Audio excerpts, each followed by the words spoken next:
And I knew exactly what he meant. You see, this man did commercial work for us on some of our commercial buildings, and those are expenses. And if he sent me that bill to my office and made it look like it was on one of our properties, then I could pay it out of that property and it'd be a tax deduction. But if it's just something for my home, that's not tax deductible. Well, I thought real quick, I remembered how important it is to reject the sin but not the sinner. And so I looked at him and I said, you know, I am very grateful to you for wanting to save me money, because I like to have men work for me that try to save me money. But that's not the way I want to save the money. I'd appreciate if you just send that bill to me personally.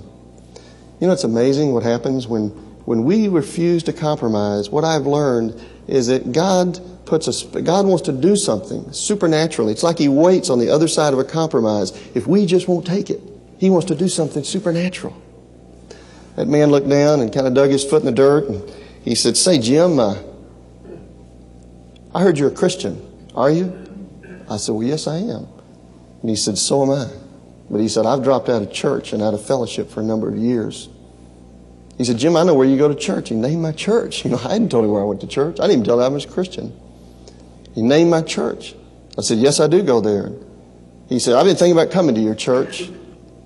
And I quickly said, we'd love to have you come to our church. Why don't you come? And you know, it was just a few weeks later that I was sitting in the congregation Sunday morning, and I saw that man ask if he could become a member. And he came back into the membership of the church and back into fellowship with God's people. And as I stood out there in the congregation, I couldn't help but ask the Lord in my heart, God, would he be coming back into fellowship with your people? Had I taken that compromise that day?